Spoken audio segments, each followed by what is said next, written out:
de su gestión, claro, este contador. Por supuesto que en mi época investigábamos a Casal como cualquier contribuyente, pero el que determinó que había cometido un acto ilícito, el que determinó que había defraudación y el que pretendió cobrar 10 veces el impuesto, el que firmó una resolución en ese sentido, que a su vez firmó una petición al Poder Judicial de embargar a esta persona por 100 millones de dólares, el que firmó una resolución de poner en conocimiento a la justicia penal por ser ilícito, no fui yo. Contador, El que hizo eso fue el director de ese momento, de septiembre del 2009 y posteriormente en octubre, que fue el contador Nelson Hernández Lamarque. Bien, yo no le voy a pedir, por supuesto, que usted juzgue la gestión de otra persona que estuvo al frente de la DGI, como es el caso del contador Hernández. Ahora, en su experiencia, usted estuvo 5 años en el organismo, tiene mucha experiencia en el tema.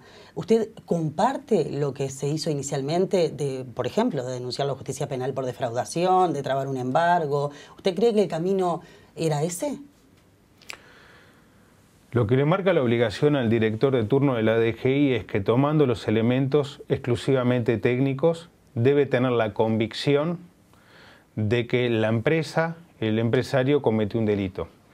Y en base a esos informes técnicos y llegando él a su propia convicción, tiene la obligación de poner en conocimiento a la justicia penal, si fuera el caso, y también tomar los recaudos para cobrar los impuestos para que no se escapen esos activos. Por eso se solicita ante la justicia civil medidas cautelares, que pueden ser, por ejemplo, un embargo, una intervención de caja. Cuando yo me retiré, marzo del 2007, no había elementos para determinar que se debían impuestos. La actuación siguió su curso. Yo supongo que, pasados los meses, pasados los años, la DGI encontró nuevos elementos que lo llevaron a los técnicos de la DGI y a su director, que es el que tiene la responsabilidad de firmar la resolución, y habrá entendido en su sano juicio y su criterio de que había un acto de determinación de impuestos, que está grabada la actividad y que además se cometió el delito de defraudación, o sea que se trabajó con engaño, ocultamiento, con una estratagema para embromar al fisco y que además había peligro de no cobrar, por eso pidió el embargo. Sobre este caso puntual que usted menciona, quiero su opinión. Mi opinión es, cuando yo me retiré no había ningún elemento para acto de determinación de deuda. Y mucho menos para que haya defraudación. ¿Pero usted cree que la tarea de Casal se hacía mediante engaño cuando todos sabemos que las transferencias de jugadores al exterior son absolutamente públicas, como usted dijo al comienzo de esta entrevista? La actividad de Casal, como la de todos los contratistas del fútbol, son actividades que son notorias y que todos los periodistas deportivos y todos los ciudadanos las conocemos, aquellos que nos interesa el fútbol, que nos gusta y sabemos lo que venden. Y una manera muy sencilla, que en mi época lo comprobamos en la DGI, es cuando se vende un jugador de fútbol, tiene que pasar de acuerdo al sistema de la FIFA, la transferencia al voucher por la Asociación Uruguaya de Fútbol. Ese voucher, que es la autorización de los derechos deportivos y federativos, es el que dice que el club tal de Uruguay transfiere a un jugador a tal club en el exterior.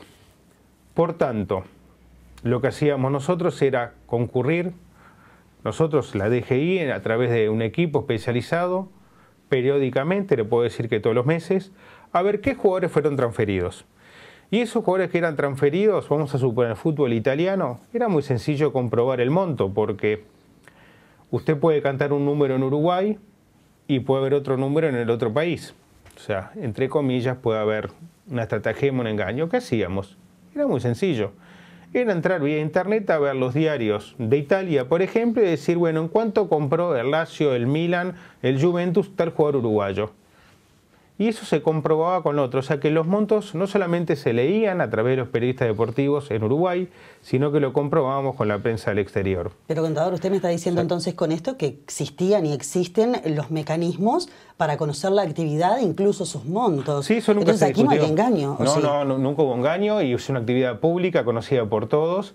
Por lo tanto, la acusación de defraudación usted no la comparte, entonces, entiendo. La defraudación podría ser por engaño, pero también puede ser por estratagema de crear un sistema de evadir impuestos. Yo lo que digo es que hasta que yo me retiré de la DGI, para mí Casal era un contribuyente más, pero dado los volúmenes se lo investigó, se lo controló y por eso teníamos un equipo destinado a que vaya a la AUF y controle todas las transferencias que se realizaban y que no había ningún elemento técnico que me diera la convicción, y era un tema que estaba siendo analizado por parte de la DGI, pero mire, ni siquiera de mi época. El tema de es una vieja discusión el tema de si la venta de jugadores al exterior está grabada o no. Exacto, es una vieja discusión. Es más, este tema pero que sigue sin laudarse. Pero le voy a contar algo. Este tema se podría decir que es tan viejo como el agujero del mate. No es nuevo. Los contratistas de fútbol estuvieron mucho antes de Casal y después de Casal va a seguir habiendo en el fútbol como también hay en el básquet o en otros deportes. Pero yo recuerdo cuando ingresé a la DGI que pregunté, bueno, ¿cuáles son los antecedentes? Y los antecedentes, hay una discusión en el Parlamento, que son actas públicas que están al alcance de cualquiera, del año 98, donde el Parlamento en la Comisión de Hacienda se discute este tema. Y en aquel momento, siendo director de la DGI, el contador Joaquín Díaz, fue con su jefe de la asesoría tributaria, un excelente tributarista como el contador David Eibe, y ya en aquel momento se planteó si esta actividad estaba grabada o no.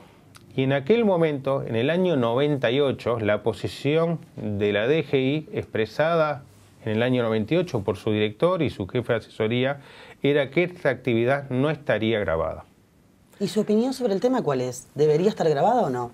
Mire, en el año 98 o en el año 2002, cuando yo asumí, cuando la mayoría del periodo que yo estuve, todo el periodo, perdón, que yo estuve, el sistema tributario uruguayo era distinto. Existía el IRIC, y ese IRIC fue transformado y no se cobraba renta sobre actividades realizadas en el exterior. No existía el impuesto a la renta a las personas físicas, a los trabajadores, y se cambió el fundamento del sistema. Yo estoy convencido que esta es una actividad empresarial. Lo que hay que ver es si, de acuerdo a la ley de aquel momento, donde para que haya, que esté grabado con el impuesto a la renta, industria y comercio, el viejo IRIC nuestro, si hay conjunción de los dos factores claves que son capital y trabajo, y donde se realiza la actividad más importante de un contratista de fútbol, el asiento básico de sus operaciones.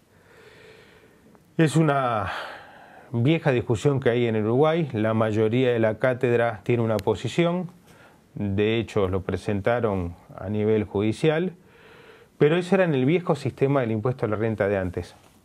A partir de julio del 2007, los uruguayos tenemos otro sistema tributario y en base a eso, no importa lo que opina un exdirector de la DGI, lo que importa es lo que opina actualmente la Administración Tributaria de la DGI, y eso sería bueno consultarlo con las actuales autoridades. ¿Por qué cree que se investigó a Casal cuando no es el único contratista de fútbol que tiene operaciones en el país? Porque hay muchos. Para mí, Casal es un empresario más que había que controlarlo, pero como se lo controla él, cuando cualquier actuación de la DGI va en un sector, lo que nosotros tratamos siempre de hacer es controlar el sector, porque la ley es pareja para todos. Si yo determino que en una actividad, vamos a suponer, una actividad podría ser X actividad, es bueno realizar, y como eran las actuaciones en mi época, por ejemplo, un sector que evadía mucho era los que estaban en el tema de pollos. Tuvimos más de 100 días instalados en las plantas de pollos, porque era un sector que por un lado estaba controlado por el Ministerio de Ganadería a través de sus veterinarios, se sabía la faena que había y uno miraba y ese sector no pagaba nada. Pero no fuimos a ver una avícola, no fuimos a ver la avícola más grande, fuimos a ver el espectro de las avícolas del país. Y ahí se determinó un sistema parejo para todos los que tenían esa actividad. Por eso le realicé